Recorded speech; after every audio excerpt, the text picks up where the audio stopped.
Enfin, ayez tous les mêmes pensées et les mêmes sentiments. Soyez pleins d'amour fraternel, de compassion, de bienveillance.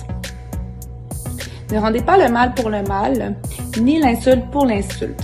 Bénissez au contraire. Vous le savez, c'est à cela que vous avez été appelés afin d'hériter de la bénédiction. Si quelqu'un en effet veut aimer la vie et voir des jours heureux, qu'il préserve sa langue du mal et s'élève des paroles trompeuses, qu'il se détourne du mal et fasse le bien, qu'il cherche la paix et la poursuive. Car les yeux du Seigneur sont sur les justes et ses oreilles sont attentives à leurs prières. Mais il se tourne contre ceux qui font le mal.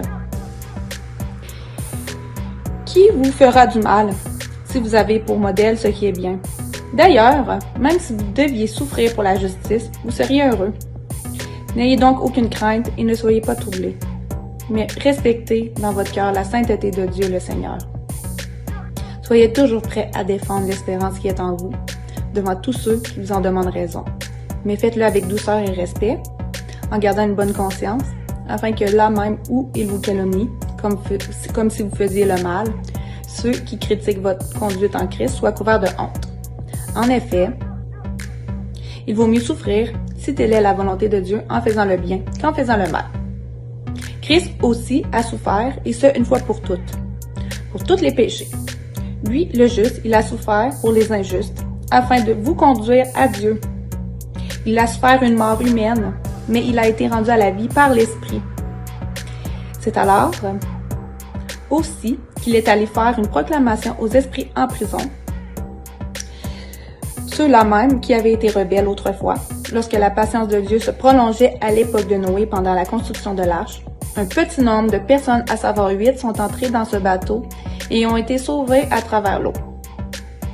C'était une figure, mais aussi maintenant, nous sommes sauvés par un baptême qui ne consiste pas dans la purification d'une impureté physique, mais dans l'engagement d'une bonne conscience envers Dieu. Il nous sauve à travers la résurrection de Jésus-Christ, qui est monté au ciel, a reçu la soumission des anges, des autorités et des puissances, et se trouve à la droite de Dieu.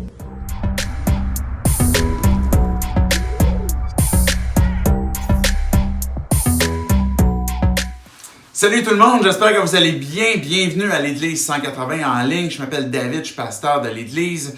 Merci de passer ce temps-là avec moi, qu'on peut le passer ensemble. On a ce privilège que de pouvoir poursuivre la série qu'on a commencé dans le fond dans l'Épître de Pierre, la série qu'on a appelée Différentes. Si vous vous joignez pour ce discours-là ce matin, vous avez manqué les précédents, bien, vous pouvez aller retourner voir, par exemple, sur notre chaîne YouTube, puis avoir les discours précédents. Mais ce matin, on veut aborder une question. Qu'est-ce qu'on fait? Comment est-ce qu'on fait pour s'accrocher quand on a envie de lâcher? Comment est-ce qu'on fait pour tenir bon quand on a envie de lâcher? Si tu es présentement dans une recherche de Dieu, dans le fond, c'est comme si tu te dis, ben, je m'identifie pas comme chrétien, je suis comme intéressé, je suis curieux, j'ai envie de savoir qui est Jésus, je crois qu'il y a un Dieu qui cherche peut-être à entrer en relation avec moi, et peut-être que tu arrives dans des moments de ta vie, comme peut-être justement dans la période où ce qu'on est, où ce que tu te dis, là je suis découragé, là. C'est comme si j'ai l'impression que rechercher Dieu dans un contexte comme ça sert à rien parce que ça me donne l'impression que ben il est pas là. Oui, est-ce qu'il est ici et là? Comment ça se fait qu'on vit autant de souffrance à travers le monde, à travers, par exemple, cette pandémie-là? Peut-être que tu es croyant, tu as déjà placé ta foi en Dieu. Et toi aussi, peut-être que tu te dis, ben, j'arrive des moments où j'ai envie de lâcher. C'est-tu normal? Qu'est-ce que je fais? Comment est-ce qu'on fait pour tenir bon? C'est un sentiment qui est partagé par tous ceux même qui s'identifient comme croyants, comme chrétiens. C'est à un moment donné, on arrive à un point où des saisons de nos vies, des circonstances de nos vies où on se dit, j'ai de la difficulté à tenir bon. Comment est-ce qu'on va faire ça? Et une des premières personnes qui comprend ce sentiment-là, ben c'est Pierre lui-même, celui qui nous a écrit l'épître qu'on est en train d'étudier présentement, qui est un apôtre de Jésus-Christ. Puis si vous en souvenez, puis même si vous n'êtes pas croyant, c'est à peu près certain que vous connaissez cette histoire-là. Pierre est celui qui a renié à 3 reprises, qui a renié Jésus pour dire « Non, je le connais pas, il était dans un moment de sa vie clé où il n'avait plus envie de s'identifier à Jésus. Sa foi était troublée et puis il y avait de la difficulté à affirmer le fait que moi j'aime Jésus puis je crois en lui, puis etc. Pierre, qui comprend ce deal-là, cette difficulté-là, ben, nous a laissé dans son épître, dans les versets qui ont été lus, justement. Merci Joanie d'avoir fait la lecture. Et puis ce matin, on ne voit pas tous les versets. On va en voir un, le verset 8, le tout premier verset, qui est 5 mots que Pierre a choisis pour nous amener à être encouragé. Il est en train de nous dire comme, lâchez pas, gang, lâchons pas, puis c'est ensemble qu'on va y arriver. Et puis ce verset-là, le verset 8 qui va qu'on va regarder ce matin, ces 5 mots-là, ces 5 mots, justement, qui est en train de nous dire, c'est un peu comme, c'est comme une main qui est en train de s'accrocher, puis que ensemble, on fait cette force où on veut pas lâcher, puis si on a des moments dans nos vies où c'est plus difficile, bien, Dieu a créé ce qu'on appelle l'Église, sa famille. Il a créé un corps, et puis il nous a intégrés dans son corps, où il t'invite à l'intégrer pour que tu puisses participer à cette communauté, à cette communion aussi, qui est l'Église, et puis qu'à travers ce temps-là, tu sois capable de tenir bon. Dans le fond, quand Pierre écrit son épître, il va le dire au tout début, vous êtes étrangers. À partir du moment que tu as placé ta foi en Jésus, ben tu es différent. Ta façon de vivre, ta façon de voir le monde est maintenant influencée de par comment est-ce que Jésus voit le monde, comment est-ce qu'il a aimé le monde, comment est-ce qu'il a donné sa vie pour le monde, comment est-ce qu'il a donné sa vie pour toi pour que tu puisses avoir une nouvelle vie en Jésus-Christ. Donc, on est étranger, Pierre, il va dire, on est dans le feu de la fournaise de l'épreuve. Il y a des moments où on souffre peut-être à cause de circonstances, que ce soit la pandémie actuelle, que ce soit à cause de la solitude, que ce soit à cause de la perte d'un proche, de la santé, etc. Ben, il y a des moments comme ça où on a peut-être un doute dans notre foi, il y a une faille qui se crée, et puis, ben, Pierre, il est en train de nous dire, ben, vous êtes dans le feu de l'épreuve, vous êtes dans sa fournaise, puis je comprends ça. Puis particulièrement, même au moment que Pierre, il l'écrit, mais il y a même des gens qui meurent pour leur foi, il y a des gens qui vont mourir de par le fait qu'ils vont simplement dire qu'ils croient en Jésus, puis qu'ils le suivent. Ben, au moment de l'Empire romain, on tuait les chrétiens. Et il y a des gens qui meurent. Et puis Pierre qui comprend ça non seulement parce que lui-même renié, mais il comprend ça parce que lui aussi, il vit des circonstances où Jésus est au ciel. Jésus a dit, je vais vous préparer une place, mais je suis avec vous quand même tous les jours jusqu'à la fin du monde. Mais en attendant, même Pierre, il va dire qu'on a vu plus tôt dans l'Épître, mais vous vivez puis vous croyez en lui, même si vous ne l'avez pas vu. Et vous l'aimez, même si vous ne l'avez pas touché. T'sais. Fait que ça veut dire que Pierre, il est conscient du privilège qu'il a eu de lui de vivre avec Jésus et du défi qu'il y a à la fois que ben je veux continuer de croire en Dieu. Il y a des moments dans nos vies où peut-être on a envie de lâcher parce qu'on est dans la honte. C'est des circonstances de nos vies où on va se dire, mais comment je fais pour tenir bon si je suis moi-même déçu de mes propres actions, de mes propres comportements. Il y a des choses que je voudrais arrêter de consommer, il y a des choses que je voudrais arrêter de faire, et puis j'y arrive pas, et puis on est dans la honte, puis des fois dans ces moments-là où on est découragé de nous-mêmes, mais on se dit, mais pourquoi je vais continuer? Pourquoi est-ce que je continuerais d'avancer? Pourquoi est-ce que Dieu, il serait pas tanné de moi? Et puis tous ces discours-là qu'on peut avoir, le fait que, ben de un, on est étranger, puis qu'on a peut-être la honte des fois qu'on porte, des fois qu'on a des épreuves, il y a des circonstances comme ça qui sont plus difficiles, qui viennent miner notre foi. On n'a pas encore vu Jésus, mais tout cela fait en sorte que Pierre, il nous dit, on a besoin les uns des autres. On a besoin qu'ensemble, on s'accroche à la robe de Jésus puis qu'on tienne bon. Et ça, c'est quelque chose qui se vit en communauté. Le plan de Dieu pour ta vie, si tu veux placer ta foi en Jésus, si tu as placé déjà ta foi en Jésus, c'est que tu fasses partie de cette poigne qu'est l'Église pour dire on s'accroche ensemble à Jésus et puis qu'on a besoin de lui. Puis dans le fond, pour avoir un petit moyen mnémotechnique pour retenir les 5 mots de Pierre dans le verset 8, C'est vraiment intéressant comment est-ce que Pierre les a mis. On perd des fois un petit peu les tournures quand on traduit, mais il va donner 5 mots back-to-back, comme on dit en hébreu, et puis qui pour tout simplement dire comme voici, gang, qu'est-ce que vous avez besoin d'avoir comme minding pour tenir bon. Les 5 doigts de la main. Ça va être le petit moyen mnémotechnique qu'on va utiliser pour se souvenir de ce qu'il va nous dire. Et le premier doigt, c'est l'index. Il va dire au verset 8, « Ayez les mêmes pensées ». Pourquoi l'index, on l'associe à la pensée? Parce qu'on veut dire à quelqu'un que, par exemple, s'il n'y a pas une grande pensée élaborée, on va dire comme ou bien oh j'ai une idée, ou bien c'est comme j'ai pensé à quoi. Fait que c'est vraiment l'idée de penser, l'index qui nous aide à tenir bon. Mais ce que Pierre il va dire dans le fond, c'est que on a besoin d'avoir une même pensée. Ça veut dire quoi? Ça ne veut pas dire qu'il faut qu'on ait toutes les mêmes opinions. Ça ne veut pas dire qu'il faut qu'on ait même toutes les mêmes convictions. Ça ne veut pas dire qu'il faut qu'on soit tous pareils. Dieu a créé la diversité. Dieu a créé des hommes, des femmes, on est de tous âges, on a des tempéraments différents, on a des arrière-plans qui sont différents, on a des désirs qui sont différents. Et tout cela, c'est ce qui fait que, que son corps, que son Église, elle est diversifiée et c'est souhaité ainsi. Mais maintenant, comment est-ce qu'on fait que dans cette diversité-là, qu'on puisse avoir une même pensée? C'est quoi que Pierre il va dire? Mais c'est qu'on est rallié à un même papa, à un même Père. On est rallié à un même esprit. Parce qu'à partir du moment où tu as placé ta foi en Dieu, l'Esprit de Dieu, il vit en toi, il vit en moi, il vit en dedans de chacun de nous qui a placé notre foi en Dieu pour obtenir le pardon de nos péchés. Ben à ce moment-là, on a le même esprit. Donc Dieu a tout fait. Dieu a donné un seul sacrifice pour qu'on puisse être pardonné. Il y a une seule bonne nouvelle, un seul évangile, une seule grâce à saisir, que si tu es loin de Dieu, ben cette même pensée que l'Église a, c'est que tu as besoin de la bonne nouvelle. Peu importe ton arrière-plan, peu importe d'où tu viens, peu importe les conneries que tu as faites, peu importe les fardeaux que tu peux traîner, tu as accès à la même bonne nouvelle que tout le monde sur terre, que Jésus t'a donné sa vie.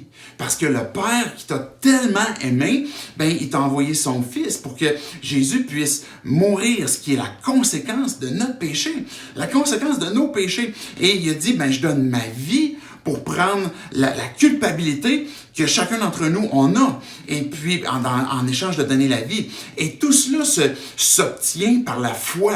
Et que si tu es loin de Dieu, mais tu te dis maintenant, la pensée, le seul message qui est important pour moi maintenant de croire, c'est cette bonne nouvelle comme quoi que ben, je veux placer ma foi en Dieu parce qu'il m'a donné sa vie. Et je vais lui donner justement la mienne pour qu'il puisse me donner pardon. Et maintenant, les choses dans lesquelles, par exemple, on cherche toutes quelque chose, on cherche toutes à étancher une soif de plaisir, une soif de reconnaissance, une soif de confort, une soif de sécurité. Il y a toutes des choses. Et puis, ce qui est la bonne nouvelle, ben, c'est que Dieu, il vient et il dit, ben, je suis venu pour étancher cette soif-là, pour que d'une façon qui va être éternelle, de façon qui va être pour la vie éternelle. Et puis, quand on est à la recherche d'étancher une soif dans des plaisirs, par exemple, dans toutes sortes de choses, ou étancher une forme de sécurité avec des moyens humains, mais on réalise rapidement que ça ne dure pas.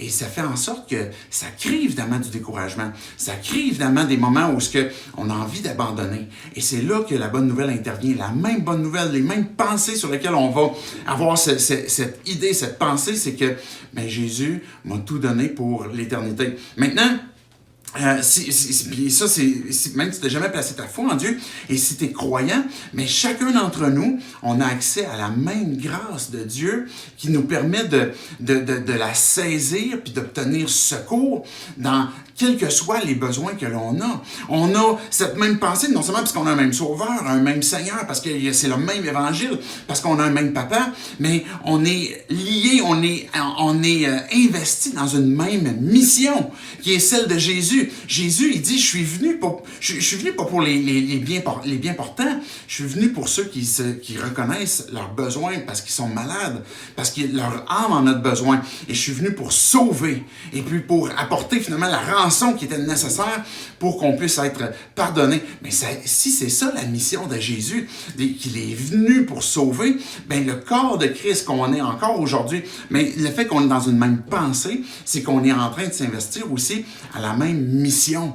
Et c'est à ça que Pierre est en train de nous appeler, le fait de tenir bon. Mais souvenez-vous que malgré toutes les différences que l'on a, ben on est attachés ensemble, on est unis de par un même papa, un même esprit, une même mission, un même évangile, la même grâce qui nous sauve et qui nous donne encore le salut.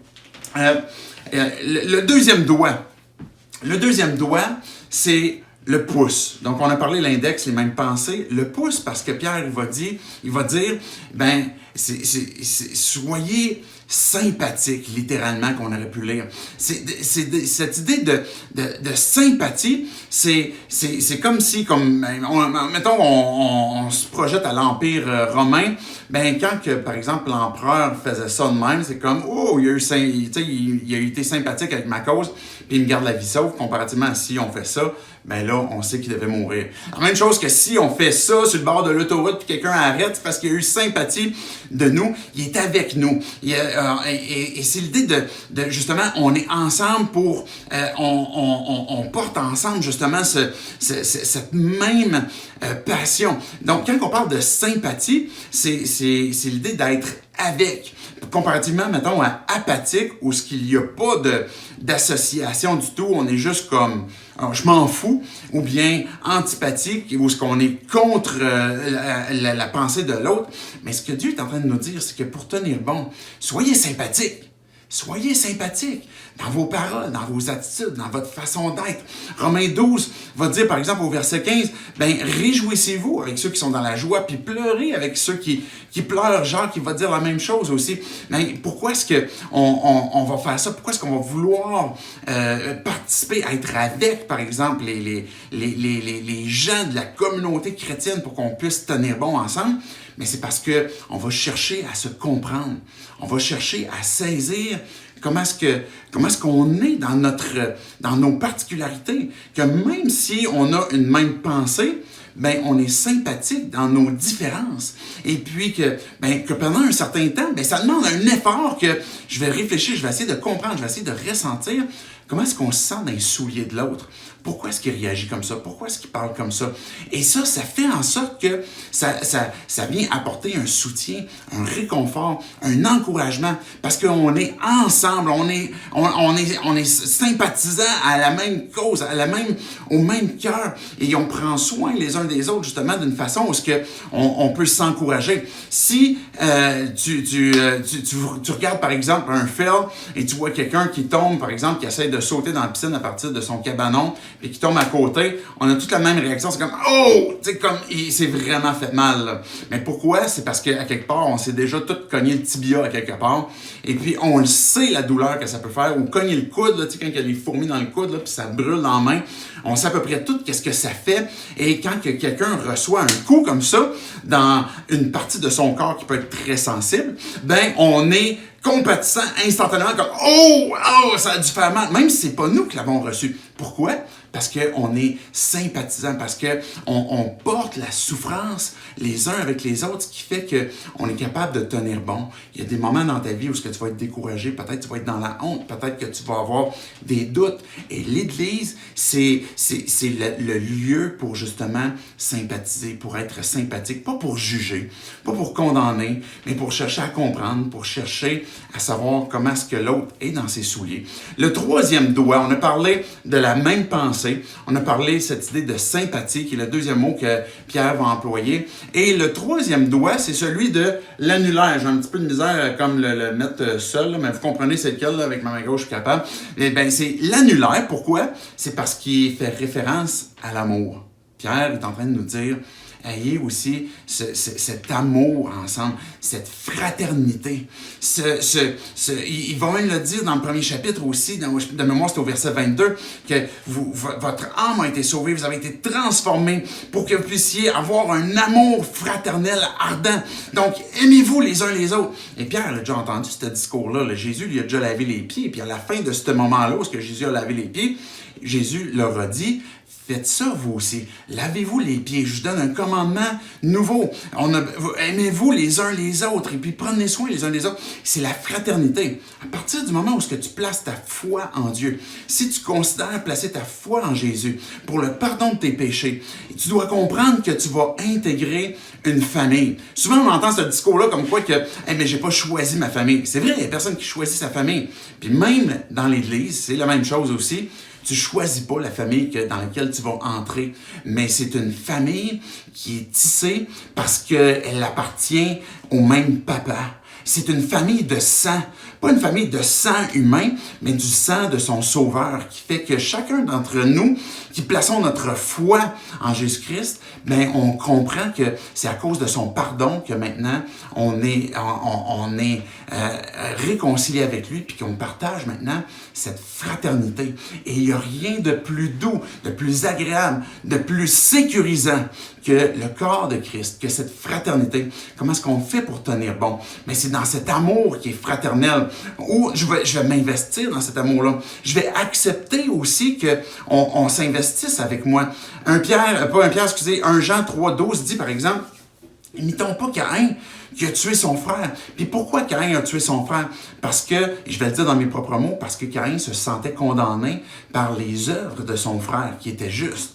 Comparativement à Caïn, qui avait un cœur endurci. Et ce que l'apôtre Jean est en train de nous dire, c'est, imitez pas Caïn, mais plutôt imitez notre premier frère, qui est Jésus lui-même, qui a pris notre chair, et puis qui a fait ce chemin devant nous, qui nous a montré, lui, le maître, comment aimer, et puis qu'on veut finalement, par sa grâce, lui ressembler, puis pratiquer cet amour-là. L'Église, c'est une famille. Et une famille imparfaite. Oui, c'est une famille imparfaite. Oui, c'est une famille qui est encore en train de grandir, en train de ressembler de plus en plus à son maître. Oui, l'Église est une famille qui a encore des fois des choses qui sont à régler. Oui, des fois, il y a des choses qui sont pas encore tout organisées ou qu'on aimerait que les choses se passent d'une certaine façon, que je sois mieux accueilli, je sois capable d'intégrer plus facilement un groupe. Mais l'Église demeure ta famille.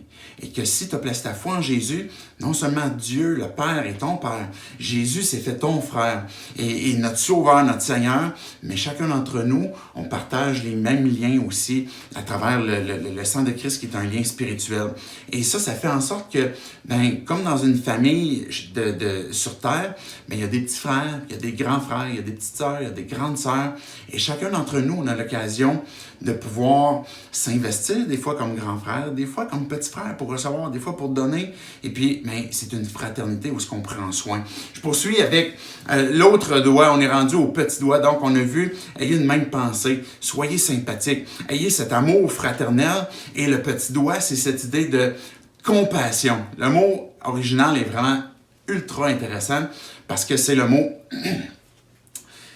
avoir des bonnes tripes. Est-ce que vous avez des bonnes tripes? Pourquoi est-ce qu'on associe le petit doigt aux tripes? Parce que c'est le petit doigt qui est sensible. Je me suis déjà cassé le petit doigt tout simplement. Je me suis cassé plusieurs os dans mon corps. Le petit doigt est un de ceux qui m'a fait le plus mal. Je m'en souviens encore comme c'était hier. Puis pourtant, c'était niaiseux. J'ai reçu comme un ballon sur le bout du doigt. Puis là, à ce moment-là, mon doigt il a cassé. Puis c'était atroce. Là, je me souviens d'être allé à l'hôpital. Puis ils m'ont dit, OK, ton os il est trop cassé. Il faut t'envoyer à un autre hôpital. Et là, je faisais de l'auto. À chaque fois que je pognais une bosse, ça faisait mal. Et je souffrais, je pleurais. Et puis là, finalement, je suis arrivé à l'autre hôpital pour me dire, finalement, là, on avait comme plan qu'il fallait peut-être mettre une petite tige dedans. Puis des petites vis, etc. Le médecin, il regarde ça. Il dit, non, oublie ça. Et puis là, mon doigt était plié, puis là, il me déplie ça comme ça, et d'un coup sec, et là, j'avais un miroir devant moi, je me suis vu devenir blanc et vert, et à un cheveu de tomber dans les pommes. Et là, finalement, il m'a mis ça droit, il m'a mis ça dans une attelle, j'ai survécu, et puis, mon petit doigt, il est réparé. évidemment, mais ce membre-là, oui, il est petit, mais il fait justement référence à cette image de sensibilité, de compassion. Le petit doigt, il sait tout. C'est le petit doigt qui me le dit. Et c'est comme si c'est celui qui est sensible justement à la compassion. Moi, dans mon couple, c'est ma femme qui l'a. Moi, je ne l'ai pas, le petit doigt. Et elle m'aide à être un peu plus sensible, un peu plus compatissant dans mes tripes. Mais dans le fond, quand on pense à cette idée, pour les Hébreux, et puis même pour nous encore aujourd'hui, les tripes, c'est le siège des émotions là, qui sont profondes, qui sont bien ancrées. Un siège d'émotions, par exemple, de bonté, de tendresse, de compassion. Et quand, par exemple, une personne vit une détresse, un parent, par exemple, qui a vu son enfant souffrir, il est pris d'un trip. On le sent, là, ça fait mal dans le ventre, là, même si c'est une pensée dans laquelle on souffre, mais notre corps souffre dans les tripes. Et puis quand le mot grec est littéralement ça. Puis quand que Jésus, ça disait qu'il se promenait puis qu'il voyait les foules, par exemple, puis ça dit qu'il était ému de compassion, mais littéralement, on aurait pu dire, Jésus, il était pris d'un trip. Ça lui faisait mal de voir des gens qui étaient sans berger puis qui étaient perdus. Et puis, pour tenir bon en Église, on a besoin de la compassion, on a besoin de cette sensibilité que le petit doigt représente, le fait d'accepter de ressentir dans nos tripes la compassion. Il y a certainement une idée d'obéissance qu'on doit renoncer au mépris, renoncer à des pensées qui rabaissent, qui sont méprisantes, et puis qu'on veut être justement ces gens qui vont prendre soin par compassion, qui vont reconnaître justement le besoin de l'autre. Puis des fois, dans notre perception humaine, la compassion pourrait être vue un peu comme de la faiblesse. Mais si j'ai compassion de lui, je suis en train de comme me rendre plus vulnérable, je suis en train de montrer encore peut-être un côté plus faible. Mais pour Dieu, si Jésus l'a manifesté, puis Dieu nous appelle à le faire, c'est parce qu'il y a une puissance dans la compassion, de prendre soin, même quand l'autre ne le mérite pas. C'est de la miséricorde. On va accepter le fait que d'être touché puis de prendre soin. Et ça, c'est le plan de Dieu pour son Église. Comment est-ce qu'on fait pour tenir bon? On a besoin que de se laisser éprouver dans la compassion ensemble, pour que je puisse la manifester, pour que vous puissiez la manifester envers moi, les uns avec les autres. Et ça, c'est le petit doigt, la compassion, pris d'un trip. Et je termine avec le dernier doigt. Devinez lequel qui reste. On ne peut pas y échapper. Dieu l'a quand même mis dans la main et on a besoin maintenant de l'identifier à qu'est-ce que Pierre voulait dire. Maintenant, il reste, oui, le majeur. Donc, le majeur, je l'ai identifié à quoi? Je l'ai identifié à la courtoisie. Comme par exemple, quand quelqu'un te coupe, tu dis « Oui, bonne idée, tu peux y aller. » Ben non, l'idée de majeur, oubliez ça, là, c'est pas la bonne idée. Là. L'idée de courtoisie, vous comprenez que c'est comme l'antithèse de le majeur dans notre société de la courtoisie. Mais ce que Pierre est en train de dire, là, ce qu'il est en train d'associer, c'est la bienveillance. Fait que le majeur est évidemment pas symbole de courtoisie, mais ça va nous aider à le retenir comme quoi que c'est comme son inverse. Ben, la bienveillance, ben, et cette action que Pierre nous invite, qu'on a besoin de ça. On a besoin, pour tenir bon, de la bienveillance, de voir le bien. Comment est-ce qu'on peut veiller au bien de l'autre? Comment est-ce qu'on peut veiller au bien de son Église? Comment est-ce qu'on peut veiller au bien, à la persévérance de chacun d'entre nous? Comment est-ce que je peux veiller au bien de la personne qui est dans la honte? Comment est-ce que je peux veiller au bien de la personne qui est dans le doute, dans la personne qui a besoin de comprendre certains éléments, par exemple des Écritures, pour affermir sa foi? Bien, c'est la bienveillance va faire en sorte qu'on va tenir bon ensemble, on va y arriver ensemble. Et je termine avec un dernier texte que je veux vous lire, qui est dans Romains 14, les versets 1 à 3. Accueillez celui qui est faible dans la foi sans discuter des opinions. C'est pas une question d'opinion, c'est pas une question de conviction. Dieu nous dit accueillez, soyez bienveillants, faites accueil les uns des autres. Verset 2, l'un a conviction de pouvoir manger de tout, l'autre est faible dans la foi, ne mange que des légumes. En passant, c'est ceux qui sont faibles dans la foi qui mangent des légumes. Non, c'est pas vrai, vous comprenez l'idée. Il y avait un élément de religion là-dedans. Là. Verset 3, que celui qui mange de tout ne méprise pas celui qui ne le fait pas, et que celui qui mange pas de tout ne juge pas celui qui le fait, car Dieu l'a accueilli. Celui qui a une liberté, qui se moquent pas de ceux qui n'ont pas la liberté dans leur conscience de faire une chose, et ceux qui n'ont pas la liberté de faire quelque chose, mais qui ne jugent pas ceux qui ont cette liberté-là. Vous me suivez? Mais c'est cette idée d'accueil. On a cet accueil les uns avec les autres parce qu'on veille au bien. Si tu vis du découragement, si tu vis de ce moment où tu as envie tu te demandes comment tu vas faire pour pas lâcher, pour tenir bon, bien, tu as besoin de l'Église. Tu as besoin de l'Église pour affermir ta foi, pour persévérer, pour sortir de la honte, pour que tu puisses traverser à travers les épreuves qui sont souffrantes, qui sont difficiles, mais que tu as besoin de l'Église. Et en Église, bien, souvenons-nous justement de ces 5 doigts de la main qui nous aident à tenir bon, à avoir une même pensée, les pensées qui nous rallient à ce même sauveur, ce même esprit, cette même mission, d'avoir avec la sympathie que le pouce nous rappelait, avec l'annulaire qui nous rappelle justement l'amour qu'on a, le fait qu'on soit intégré dans une famille, cet amour fraternel, avec le petit doigt qui est la compassion, où il y a une sensibilité justement les uns avec les autres, et puis finalement le majeur qui est la courtoisie, la bienveillance, de voir au bien de tous et chacun. Ça demande de faire confiance. Peut-être que tu as été déçu de l'Église, peut-être que tu crains, peut-être même placer ta foi en Dieu à cause de l'Église, parce que tu dis, il y a eu tellement d'abus, il y a eu tellement peut-être d'hypocrisie, ou peut-être que j'ai été blessé, puis il y a toutes sortes de trucs qui ont fait en sorte que je me suis reculé, ou bien j'ai juste tout simplement jamais vraiment été accueilli dans une Église. Bien, je veux t'inviter à t'intégrer, à solliciter justement le fait de participer. Puis je suis tout à fait conscient qu'actuellement, c'est difficile. Évidemment, là, c'est un moment qui est plus particulièrement pénible que jamais. Mais il y a un moyen qui reste quand même, qui si même les contacts sont limités, mais c'est de pouvoir prier ensemble, de pouvoir partager la communion ensemble. Par exemple, les jeudis que je fais. Donc, je fais l'annonce quand il y a la communion dans une semaine. Je vais faire l'annonce sur le groupe Facebook, par exemple, Communauté 180. Il y a des moyens comme ça où ce qu'on peut partager. Puis on est en train, je vous fais un petit scoop là, pour certains. On est en train de regarder un quartier général qu'on pourrait avoir pour qu'on puisse se rassembler. On veut toujours rester au cégep. On veut pouvoir faire nos rencontres du dimanche au cégep, mais avoir un lieu dans la semaine où on pourrait se rencontrer.